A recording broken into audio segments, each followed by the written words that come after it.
तो जी हाँ छात्रों, आपकी डिमांड पर पूरा का पूरा देखिए यहाँ पे क्लास आपका 11th का सेट ए का हिंदी का रियल क्वेश्चन पेपर आ चुका है। अब आपको बिल्कुल डाउट नहीं लेना है, यहाँ पे पूरा क्वेश्चन पेपर और देखिए यहाँ पे आपका बहुत ही बेहतरीन तरीके से हर एक क्वेश्चन पेपर तो आपको दिखाऊंगा, साथ में आपको यहाँ पे आंसर भी देखिए बहुत ही बेहतरीन तरीके से आपका सभी के आपके सैल्यूशन भी आज के इस वीडियो में आपको लिखित और वो भी देखिए हर एक क्वेश्चन के आपके बहुत ही कलरफुल सॉल्यूशन देने वाला हूं। तो आप लास्ट तक वीडियो पर बने रहिए, बिल्कुल आपके एक एक आंसर आपको यहाँ पे क्लियर हो जाएंगे। तो चलिए देखते हैं। सबसे पहले अगर हम बात करें आपका देखिए इसमें आता है ऑब्जेक्टिव क्वेश्चन।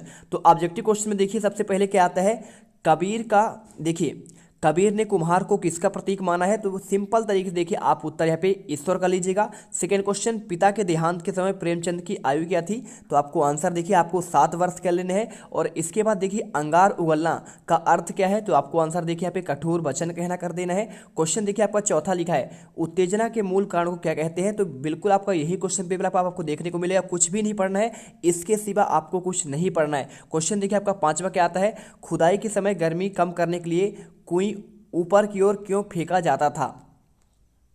तो यहाँ पर देखिए सिंपल तरीके से आप इसमें आंसर क्या कर देंगे, आप इसमें रेत करेंगे। इसके बाद देखिए छठा क्वेश्चन, पत्रकारिता लोकतंत्र का कौन सा स्तंभ है। आपको चौथा स्तंभ करना है। अब इसके बाद देखिए आपका यहाँ आता है आपका रिक्त स्थान वाले क्वेश्चन में दिया है, कवि दुष्यंत ने वृक्ष के साये में क्या लगने की बात कही थी, धूप छांव या फिर शीतल। तो देखिए आपको यहाँ पे आंसर जो आपको जो है छांव लगने की बात कही थी।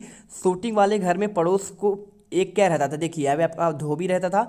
शब्द युग में आपके कितने प्रकार होते हैं, आपके 3 प्रकार होते हैं। और डैश डैश अलंकार के आपके भेद कितने होते हैं, श्लेष और काकू होते हैं। देखिए आपको इसमें वक्रोक्ति अलंकार कर देना है। ऑल इंडिया रेडियो की स्थापना कब हुई थी, 1936 करना है। लता मंगेशकर सुप्रसिद्ध गायिका है। तो आपको देखिए इसमें आपका दीनानाथ आंसर बिल्कुल आपको कर देना है। क्वेश्चन देखिए इसके बाद आपका तीसरा आता है।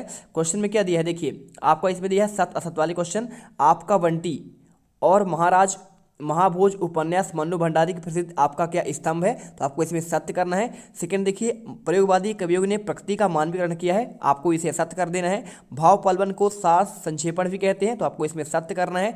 बिंब की पदार्थ की मानसिक या फिर मानसिक चित्रण है, तो आपको देखिए इसमें सत्य करना है। टिप्पणी का मुख्य उद्देश्य आपको मामलों को लटकाना होता है। तो देखिए आपको इसमें जो है यहाँ पे आपका देखिए ये आपका असत्य होगा, ठीक है, आप इसे सत्य मत करिएगा, इसे आपको असत्य करना है। इसके बाद देखिए ताथुस का छोटा लड़का क्या अर्जुन स्वभाव से संकोची था। तो देखिए आपको ये यहाँ पे क्या था, आपका असत्य करना है। इसके बाद देखिए आपका इसमें आता है सही जोड़ी वाले क्वेश्चन, कृष्णा सोबती क्या हो जाएगा, देखिए आपको गुजरात होगा। चंपा कहाँ की थी, तो कलकत्ता के बजरे गिरे। और राजभाषा क्या है आपका, सरकारी कामकाज की भाषा। आपका रोला क्या है, देखिए 13 के आपका 12 मात्राएं होती हैं। और diary of the young girl किसने लिखा, एन फ्रैंक ने लिखा।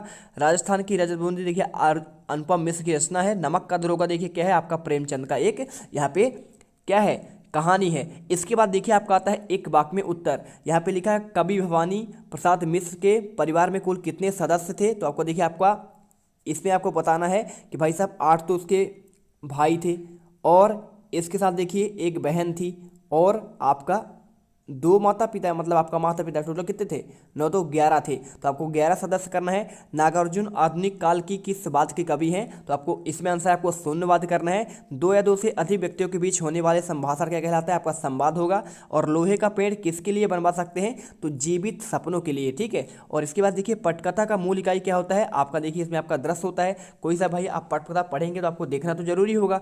और देखिए आलो आधरी किस भाषा का शब्द है। तो आपको आंसर देखिए बांग्ला करना है। संकलन त्रय क्या है, तो संकलन त्रय देखिए नाटक, एकांकी और आपका देखिए 3 नाट्य अन्वी तथा आपका देखिए कार के लिए प्रयुक्त आपका पारिभाषिक शब्द है। अब देखिए भारतेंदु युग की किन्हीं आपको 2 विशेषताओं को आपको लिखना है, ठीक है। देखिए क्वेश्चन आपका 6 में यहाँ पे लिखना है भारतेंदु की 2 विशेषता। पहले आपको देखिए आपको लिख देना है यहाँ पे राष्ट्र प्रेम की भावना। तो आपको देखिए राष्ट्र प्रेम की भावना कैसे लिखेंगे, प्रथम स्वतंत्रता संग्राम परिणाम स्वरूप भारतवासियों में सोई हुई आत्मशक्ति के जागरण के साथ ही राजनीतिक अधिकारों के प्रति लालसा बढ़ी, जिससे राष्ट्रीयता के भाव में उदय होना स्वाभाविक है। इसका प्रभाव इस युग की रचनाओं पर भी पड़ा, और इस रचनाकारों की रचनाओं में देशभक्ति का स्वर भी गुंजायमान हुआ। सेकंड देखिए आपका जनवादी विचारधारा दिया गया है। तो आपको देखिए भारतेंदु युग का साहित्य पुराने ढांचे से संतुष्ट नहीं है, उसमें बदलाव कर रहे, सुधार कर नयापन लाने का प्रयास किए गए हैं। और इस काल के साहित्य केवल राजनीतिक स्वाधीनता का साहित्य न होकर मनुष्य की एकता, और देखिए एकता के आपके आपका समानता और भाईचारे का देखिए यहाँ पे आपका क्या है, यहाँ पे आपको लिख देना है साहित्य है, ठीक है। इसके बाद देखिए 7वां क्वेश्चन, लोकलाज खोने का आपका क्या अभिप्राय है, इस आधार पर आपको उत्तर देने हैं। तो देखिए 7वें का आंसर देखिए, लोकलाज खोने का अभिप्राय है परिवार में मर्यादा खोने से है। हर एक समाज अपनी एक मर्यादा होती है और जब कोई व्यक्ति इसके विपरीत कार्य करता है तो मर्यादा का उल्लंघन मानकर लोकलाज खोने की बात कही जाती है। क्वेश्चन देखिए मैं आपको देखिए यहाँ पे आपको एक ही आंसर दे रहा हूँ 2 में से, और यदि आप चाहते हैं तो हम आपको देखिए पेपर भी आपको लास्ट में दिखा देंगे, ठीक है। पूरा का पूरा आप पहले तो आपको देखिए क्वेश्चन आपको देखिए 2 में से आपको एक ही याद करना है, आपके पास टाइम कम है। क्वेश्चन देखिए 8 में आपको विभत्स रस की परिभाषा और आपका इसका उदाहरण करना है। तो देखिए आपको यहाँ पे लोकलाज खोने का अभिप्राय है परिवार की मर्यादा खोने से है। हर एक समाज में अपनी एक मर्यादा होती है और जब कोई व्यक्ति उसके विपरीत कार्य करता है तो मर्यादा का उल्लंघन मानकर लोकलाज खोने की बात कही जाती है। अगर आप क्वेश्चन पेपर देखना चाहते हैं तो देख लीजिए, यहाँ पे इस प्रकार से आपका क्वेश्चन पेपर है पूरा। तो देख लीजिए यही क्वेश्चन पेपर आपको मैं आंसर दे रहा हूँ, तो आप डाउट मत करिएगा सर कि आप यहाँ पे पेपर जो है आगे पीछे कर रहे हैं क्या कर रहे हैं, तो आपको इससे डाउट नहीं करना है। हम आपको यही क्वेश्चन पेपर का आपको आंसर प्रोवाइड करा रहे हैं, ठीक है। चलिए देखिए ये रहा क्वेश्चन आपका, यहाँ पे आपका 12वां क्वेश्चन है ना, अभी आपका चल रहा है 8वां। तो ये देखिए क्वेश्चन आप यहाँ पे देख सकते हैं, आपको सेम क्वेश्चन का आपको आंसर प्रोवाइड किया जा रहा है। आपको देखिए ये सभी क्वेश्चन आपके देखिए मैंने आपके ऑब्जेक्टिव तो आंसर आपको दे ही दिए हैं। तो ये क्वेश्चन देखिए आपका ये है, और इसके बाद देखिए आपको डाउट नहीं करना है। क्वेश्चन आपको यहाँ पे 7वां और आपका 8वां एक क्वेश्चन का ही आंसर दे रहा हूँ। मुक्तक काव्य और खंड काव्य में इसमें देखिए अर्थ लिखा है, दृष्टांत अलंकार की परिभाषा पूछा गया है, शब्द शक्ति की परिभाषा पूछा है। 10वां मियां नसीरुद्दीन की 2 बातें, पाथेर पंचाली का क्वेश्चन आपका 11वां यहाँ पे दिया है देखिए। और इसके बाद आपका राष्ट्रभाषा तकनीकी शब्द की बात करा है, क्रिया के आधार पर वाक्य के प्रकार हो गए, और देखिए कुएं का मुंह छोटा क्यों रखा जाता है, और सुनीता कौन है। तो ये देखिए क्वेश्चन आपको तो यहाँ पे ये दिए हैं, बस आपको मैं आंसर आपको दिखाऊंगा, ठीक है, जिससे आपका देखिए टाइम बचे और भाई साहब आप अच्छे से क्वेश्चन कर पाएँ और पूरे नंबर ले पाएँ। देखिए पूरे आपके क्वेश्चन 22वां और आपका 23वां। चलिए जहाँ पे हम थे वहाँ पे चलते हैं।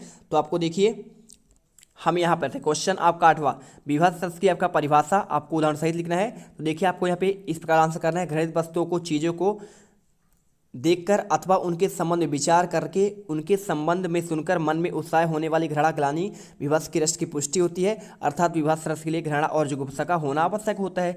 सिर पर बैठो काग, आंख दो खात निकारत, खींचत जी श्यार अतिथि आनंद उर्धार। तो इस प्रकार देखिए आपको आंसर करना है। और इसके बाद देखिए आपको यहाँ पे आगे भी आपका दिया गया है, गिद्ध जांग कह खोद खोद के मांस उचारत, सोन अंगुरिन काट काट के खात बिचारा। तो आपको ये आंसर करना है। क्वेश्चन देखिए आपका यहाँ पे 9 नंबर आता है, शब्द शक्ति की परिभाषा आपका उदाहरण सहित आपको देना है। देखिए शब्द शक्ति को बोध कराने वाले को देखिए आपका शब्द शक्ति कहलाती है, और शब्द शक्ति को संक्षेप में शक्ति कहते हैं, और इसे वृत्ति और व्यापार भी कहा जाता है। शब्द शक्ति के कारण ही प्रत्येक शब्द में वास्तविक अर्थ को व्यक्त करने का गुण होता है। और क्वेश्चन देखिए 10वां आपको यहाँ पे दे रहे हैं, मियां नसीरुद्दीन कौन सी 2 बातें आपको अच्छी लग रही। तो देखिए आपको यहाँ पे आंसर करना है, उनका आत्मविश्वास से भरा व्यक्तित्व और काम के प्रति रुचि, और तीसरा सटीक उत्तर देने की कला। अब क्वेश्चन देखिए आपका 11वां आता है, यहाँ पे देखिए इसके अलावा भी आपका दिए गए हैं, तरह तरह की रोटियां बनाकर बनाने महारत हासिल थी, शागिर्द को उचित वेतन देना। और क्वेश्चन 11वां, आलोचना का अर्थ और कोई 2 आपको विशेषता बतलानी है। तो आलोचना और समालोचना किसी वस्तु उसके लक्ष्य को ध्यान में रखते हुए उनके गुण दोषों उपयुक्त का विवेचन करने वाली साहित्यिक विधा है। इसमें पाठ अध्ययन, विश्लेषण, मूल्यांकन और निगमन की प्रक्रिया शामिल है। हिंदी आलोचना की शुरुआत 25वीं शताब्दी के देखिए उत्तरार्ध में भारतीय युग से ही आपका मानी जाती है। क्वेश्चन 12वां देखिए आपका यहाँ पे राष्ट्रभाषा से क्या अभिप्राय है। तो देखिए राष्ट्रभाषा आपका वह होता है जो किसी राष्ट्र या देश से ज़्यादातर क्षेत्रों में ज़्यादा जनसंख्या द्वारा बोली और समझी जाती है। यह भाषा देश की प्रतिनिधित्व करती है और देश की सरकारी आधिकारिक भाषा होती है। राष्ट्रभाषा शब्द का शाब्दिक अर्थ राष्ट्र में प्रयुक्त होने वाले भाषा से है। इसके बाद देखिए क्वेश्चन आपका 13वां आता है, निम्नलिखित वाक्यों में आपको शुद्ध करके लिखना है, आपका स्वास्थ्य कैसा है और मेरी अंकसूची गुम हो गई है। तो आपको देखिए अब आपको इसे शुद्ध करना है, अब आपका स्वास्थ्य कैसा है, आपको इस प्रकार आंसर करना है। और उसके देखिए यहाँ पे आपका जो है इसके मेरी अंकसूची, देखिए मेरी अंक सूची आपका जो है ना, सूची आपका गलत लिखा है तो आपका बड़ा सूची करना है। और इसके बाद देखिए आपका यहाँ पे गुम हो गई है, बाकी आपका सही होगा। इसके बाद देख लीजिए यहाँ पे आपका क्वेश्चन तो एक हो गया ना, आपका क्वेश्चन कहाँ तक हुआ, क्वेश्चन है आपका 13वां का आपका अथवा का था। तो आपका देखिए 13वां का अथवा आपको यहाँ पे ये वाला था, ये देखिए यहाँ पे ये क्वेश्चन आपको मैं बता रहा था, ठीक है। इसके बाद आपका यहाँ पे क्वेश्चन नंबर आपका 14 आता है। तो 14 नंबर का देखिए आपको यहाँ पे ये रहा आपका, देखिए 14 का आंसर। देखिए 14 में सुनील कौन था, उसकी बेबी की सहायता किस प्रकार की? तो इसका आंसर आप कर लीजिएगा, बहुत सिंपल क्वेश्चन है। क्वेश्चन देखिए 15वां, पटकथा लिखते समय किन किन बातों का आपका ध्यान रखना आवश्यक है और कार्य सूची क्या होती है? ये क्वेश्चन आपका 2 नंबर का देखिए। तो देखिए आपको यहाँ पे पटकथा लिखते समय इसका उत्तर लिखते समय इनकी बातों को ध्यान रखना चाहिए। प्रत्येक दृश्य के साथ होने वाली घटना के समय संकेत भी जाना चाहिए। पात्रों की गतिविधि के संकेत के प्रत्येक दृश्य के प्रारंभ में देना चाहिए, जैसे कि रजनी चापरासी को घूर रही है, चपरासी मजे से स्टूल पर बैठा है, साहब मेज पर पेपर खेट घुमा रहा है और फिर घड़ी देखता है। क्वेश्चन देखिए आपका यहाँ पे, इसके बाद जो है आपका यहाँ पे क्या दिया गया है, आपको इसे तो कर लीजिएगा। और भवानी प्रसाद मिश्र अथवा त्रिलोचन की काव्यगत विशेषताएं आपको निम्न बिंदुओं पर लिखना है। तो देखिए आपको भवानी प्रसाद का लिख दीजिए या फिर आपका त्रिलोचन का। तो देखिए आपको आंसर जो है यहाँ पे आपको भवानी प्रसाद मिश्र का आपको हम दे रहे हैं, ठीक है। देखिए यहाँ पे पहले आपको इनकी रचनाएं करना है, तो रचनाएं हो जाएगा सन्नाटा, सतपुड़ा का घने जंगल और आपका बुनी हुई रस्सी, ठीक है। भाव पक्ष में लिखिए भवानी प्रसाद आपका जो मिश्र है, देखिए पे भाव पक्ष में क्या लिखना है, भवानी प्रसाद मिश्र की कविता हिंदी की सहजल, देखिए सहज लय की कविता है। इस सहजता का सीधा संबंध गांधी के चरखे की लय से भी जुड़ता है, इसलिए उन्हें कविता का गांधी भी कहा जाता है। इनकी कविताओं में अनुपम प्रकृति चित्रण को भी स्थान दिया गया है। और इसी के साथ देखिए आपका कला पक्ष क्या दिया गया है, कला पक्ष आपको यहाँ पे जो है देखिए आपका इसका आंसर ये आपका ये दिया गया है, मिश्र जी की भाषा में सहजता और सरलता मौजूद है। अब क्वेश्चन देखिए आपका 17वां आता है, सत्यजीत अथवा मन्नू भंडारी की साहित्यिक विशेषताओं को आपको निम्न बिंदुओं के आधार पर लिखना है।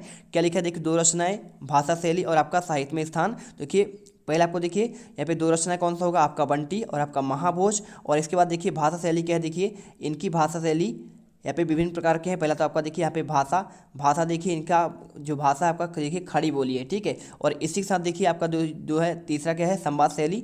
मन्नू जी की अपनी कहानियों और उपन्यास और नाटक में सजीवता लाने के लिए इस शैली का आपका यहाँ पे प्रयोग किया गया है। और व्यंग शैली देखिए क्या है, चौथा में आपका व्यंग शैली देखिए नारी की समस्या और सामाजिक रूढ़ियों पर तेज व्यंग किया है, आपको ये उत्तर करना है। इसके बाद देखिए यहाँ पे क्वेश्चन आपका कौन सा आता है, क्वेश्चन आपका ये 18वां है, ठीक है। 17वां के पास आपका देखिए एक आपको भाव पलवन करना था, क्रोध आचार्य मुरब्बा है। देखिए तो यहाँ पे आपको इसका जो आपको आंसर हो जाएगा, देखिए क्वेश्चन आपको दिखा देते हैं पहले, आपका ये वाला है, देखिए क्रोध अंधा होता है, इसका भाव पलवन करना है। और अब बात क्या आपके देखिए क्वेश्चन आपके यहाँ पे ये क्वेश्चन है, ठीक है। तो देखिए आपको मैं इसका आंसर, अब देखिए आपको इनका तो आपको मिल ही गया, भवानी प्रसाद मिश्र का और इसका मन्नू भंडारी का। अब आपको देखिए क्वेश्चन आपके, चलिए आगे के देखते हैं। तो आपको देखिए आंसर आपको जो आगे का है यहाँ पे आपका इस प्रकार आपको करना है, ठीक है। सबसे पहले आपको देखिए ये वाला क्वेश्चन था आपका, तो देखिए इसमें आपको लिखना है सबसे पहले, यहाँ से आपको करने हैं। सबसे पहले आपको लिखना है क्रोध अंधा होता है, क्रोध की या तो आंख नहीं होती और ना ही क्रोध हमारी आंखों पर पर्दा डाल देता है। जब हम क्रोध के आवेग में होते हैं तो हमारा दिमाग संकुचित हो जाता है और हम अच्छे बुरे अनुचित का भेद भी नहीं कर पाते हैं, हमें सही गलत का फर्क दिखना बंद हो जाता है, इसलिए कहते हैं क्रोध अंधा होता है। इस प्रकार देखिए आपको यहाँ पे पूरा लिखना है और यहाँ तक आपको अच्छे से लिख लेना है, ठीक है।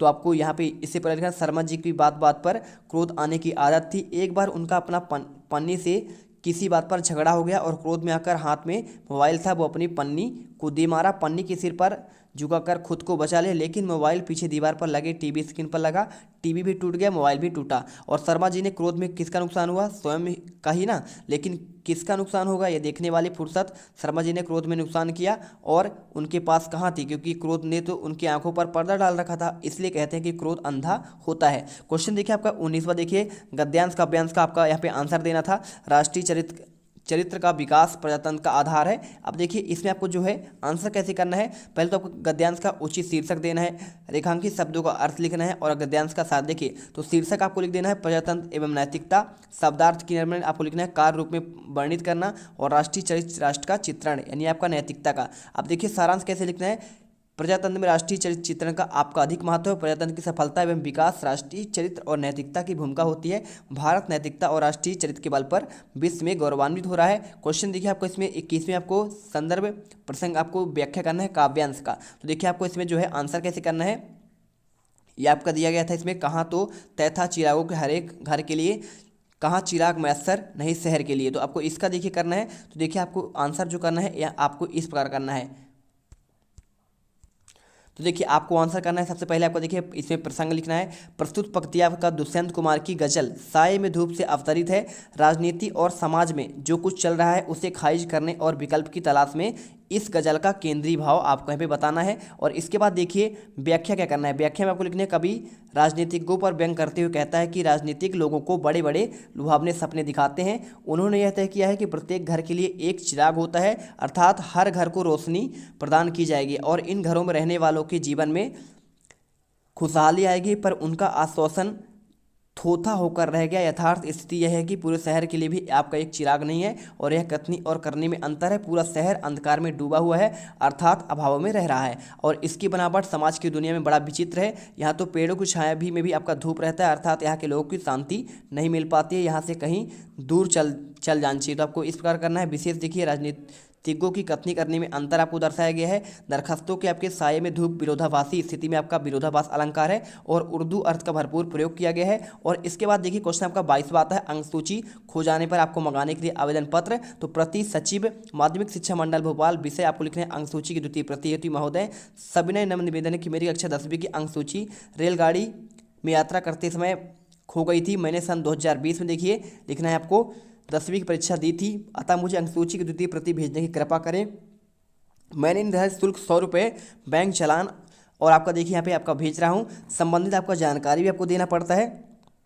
तो नाम आपको देखिए सुरेश आपका कुमार नेताम, माखन लाल नेताम। अब अपना नाम कर दीजिएगा, परीक्षा का नाम ये लिख दीजिएगा, परीक्षा का केंद्र लिख दीजिएगा, परीक्षा केंद्र कहाँ पे था आपका ये लिख देना है, अनुक्रमांक लिखना है और नियमित या फिर आपका स्वाध्यायी थे। और इसके बाद आपका देखिए पूरा आपका पता लिखना है। क्वेश्चन देखिए आपका इसमें लास्ट आता है, क्या लिखना है, निम्नलिखित में से आपको एक विषय पर यहाँ पे निबंध करना था। तो देखिए आपको विद्यार्थी जीवन में अनुशासन का महत्व आपको बता रहे हैं। तो सबसे पहले देखिए आपको इसमें प्रस्तावना, सभी के जीवन में अनुशासन का महत्व होता है। अनुशासन का पालन कर किए बिना हम कभी भी सफल व्यक्ति नहीं बन सकते। और जब बात आती है विद्यार्थी जीवन की तो अनुशासन का महत्व भी कई गुना बढ़ जाता है। तो आपको ये आंसर करना है। इसके बाद देखिए इसके करने के बाद अगर कोई विद्यार्थी समय का सदुपयोग कर खुद को अनुशासित रखता है तो अवश्य ही सफलता की सीढ़ी चढ़ता है।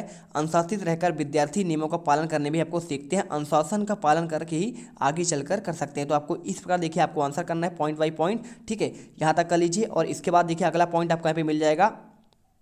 ये करने के बाद अनुशासन का आपका अर्थ, तो अनुशासन का अर्थ देखिए आपको यहाँ पे इस प्रकार आपको पॉइंट बाय पॉइंट लिख देना है। और इसके बाद देखिए जीवन में अनुशासन का महत्व कैसा होता है, तो आपको यहाँ पे ये वाले पॉइंट आपको लिखने हैं। तो फटाफट आप इनका आंसर कर लीजिएगा। और इसके बाद देखिए अनुशासन के बिना विद्यार्थी जीवन, तो आपको यहाँ पे ये पूरे लाइन आपको अच्छे से लिखने हैं, ठीक है। तो कर लीजिए इनको। इसके बाद आपका लास्ट में निष्कर्ष आता है। तो विद्यार्थी जीवन में अनुशासन का महत्व नकारा नहीं जा सकता।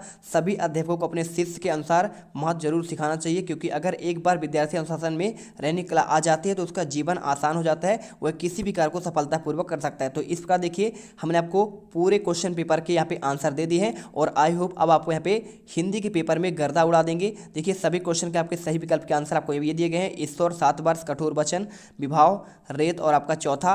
और देखिए रिक्शन के आपके सारे आंसर दिए गए हैं। और इसी के साथ देखिए आपके सत्य असत्य वाले क्वेश्चन आपके सही जोड़ी के भी आंसर दिए गए हैं। और आपका एक वाक्य में अगर उत्तर की बात करें तो आपको देखिए उसका भी आंसर आपको यहाँ पे ये मिल जाएगा। तो देखिए आपको एक वाक्य में उत्तर आपका ये आपका दिया गया है, ठीक है। तो पहले का आंसर तो मैंने आपको वहाँ बता दिया था, बाकी आपके आंसर आपको इसमें लिखे गए हैं। तो मिलते हैं इस वीडियो पर। जय हिंद, जय भारत। तुम लोग गलती से अगर नए हो तो सब्सक्राइब करो, वो जो लाल वाला बटन है उस पर अपने जीजा जी फेंक के मारो या फूफा जी, मुझे नहीं पता, बस क्लिक हो जाना चाहिए। अब मैं भी जा रहा हूं, मुझे मुठिया पेलने जाना है। बाय।